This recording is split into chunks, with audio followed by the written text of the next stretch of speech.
Hey guys, welcome back into ClearPath Retirement Radio. I'm Stewart Smith here with Mitch Davies, and today we are talking about long-term care and the need for that type of care, whether it's home health care, assisted living, skilled nursing care, even memory care, and those type of units that provide even a deeper level of care for folks.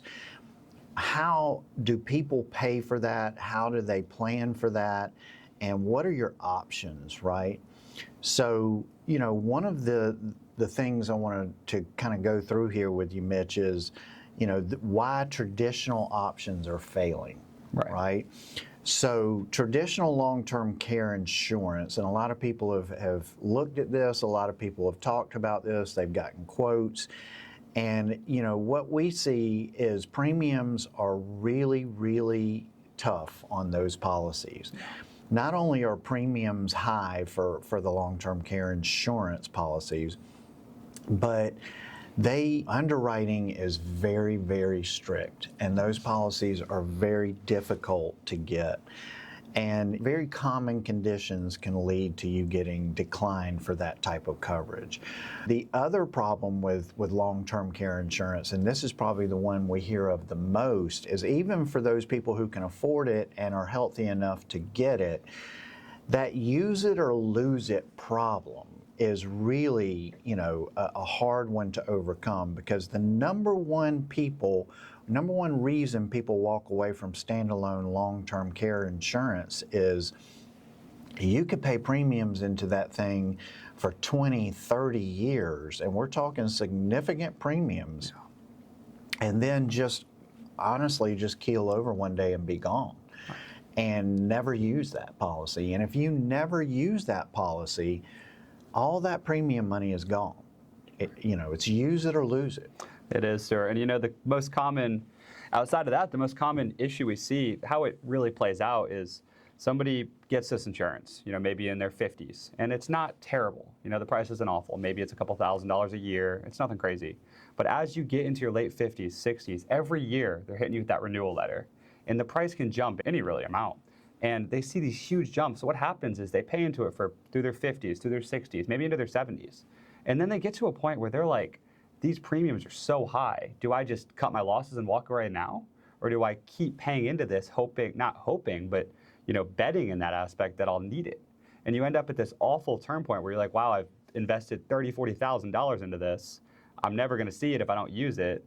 Can I justify continuing to pay these premiums, or do I just cut the losses and walk away?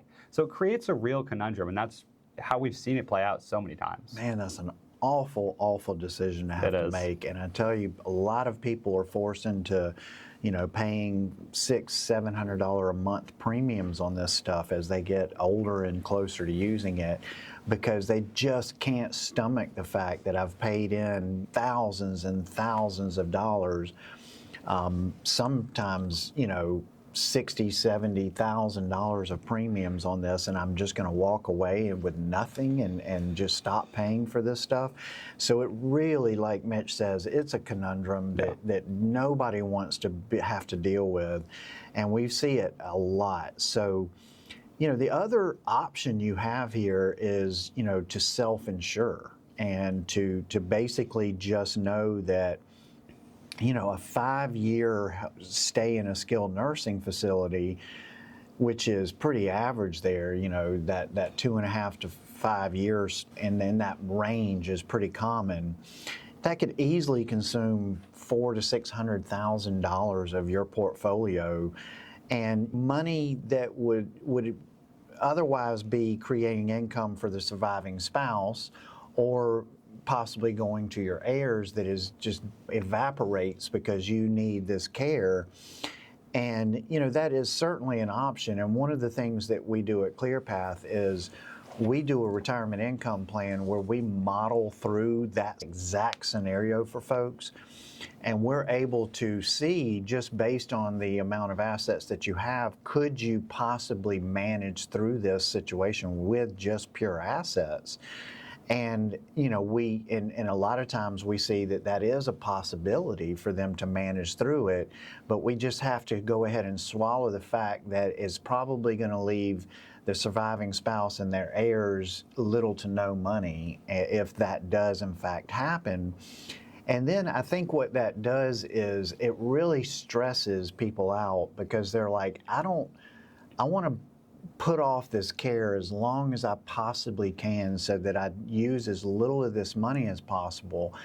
And that's an awful place to be in too, Mitch. I mean, to have that feeling of, I really need this care, but I don't want to start spending this money down and just, at a rate of, $10,000 plus a month and watch it go away.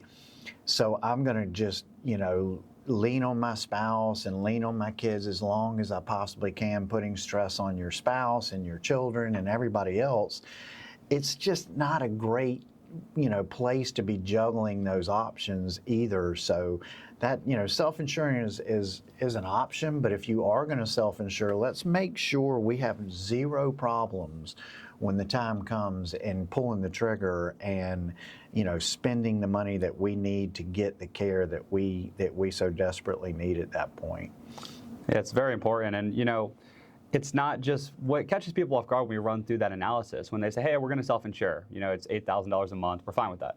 What we see all the time is, we look at that and we're like, okay, you say it's $10,000 a month at this example. It's $10,000 a month, $120 a year to pay for the care, right? Say you're a married couple. The other spouse still has bills to keep up, right? They still have to eat, they still have to drive around, they still have to pay the mortgage, whatever it is. So what ends up happening is now we're looking at $15,000 a month. And what we're doing is drawing from our investments that are our whole retirement bucket. So we're spending 3 times, 4 times what we were spending every month in retirement. We're drawing from the bucket that, like Stewart said, needs to be growing to fund that retirement and to fund our heirs and to fund our legacy and to fund all the things we want to do. So it's feasible for a lot of people. But you have to understand that it's much deeper than just the pure cost of the care, because the opportunity cost of not having the money in the investments is vast, and the outside expenses, there's a lot that goes into this kind of thing. So you really have to make sure you have a plan for this and not just look at, okay, I have X amount of dollars and the care costs $10,000 a month, I'm good. Yeah. Yeah, and then your final option is to do nothing, right? Sure. Yep. And that is the most dangerous option that you have, because to do nothing leaves it just kind of in the hands of fate. And I can tell you that even if you're a person of faith and you do believe that, that God is going to take care of you and that sort of thing, I can tell you that, when the rubber meets the road here, it's either your assets, Medicaid, family members. I mean, the options are what they are, and you just want to have a plan and have at least, look, if your plan is to spend down your assets till you hit Medicaid and then to go into a Medicaid-approved facility, at least you have a plan, at least we've thought about this, at least it's all, on the table and that everybody in the family understands that. But, a lot of people really don't want that as their plan. And so they really want to understand, what are my options outside of, traditional long-term care insurance, which we just gave you, 4 or 5 reasons of why that really isn't the best option nowadays. And so what we're seeing and what I've seen, the transition over the last 10 or 15 years into kind of these new products coming available that are, really a neat way to address it would be, these hybrid type products that are going to be either, a life insurance policy with long-term care benefits built into it, or an annuity, an indexed annuity with long-term care wellness benefits built into that. And the reason why these products tend to be a much easier solution is, first of all, they do away with that whole use it or lose it problem. So if you fund, you single premium dump some of your assets into an indexed annuity with long-term care benefits on it, you're basically carving out a small amount of your retirement funds to address this issue. And if you do fund that product, then, first of all, those products are principal protected. So once you move that money into this product, there is no losing money going forward. Those products are really interesting in that, for one thing, the underwriting is much easier on those. And it is really a much simpler process. And if you've been turned down for long-term care insurance in the past, this is something you really, really need to be listening to, as far as this might be an option for you that wasn't available in the past when you looked at that long-term care insurance, but is available today. And I can tell you, one of the ones that we're working with the most at this point, you cannot be turned down. So you're going to get approved for this product, and even more so than that, rather than using your own dollars, dollar for dollar, to pay for your care, what you're able to do is get a multiple of what you fund this product with to pay for long-term care should you need it. And we're going to get into the details here in the next segment, into a lot deeper dive on this. But I can tell you, if you've been turned down for long-term care insurance and you want to know some other options, give us a call. Go to our website, ClearPathRetirement.com, and let us sit down and have a conversation. Guys, we will be right back.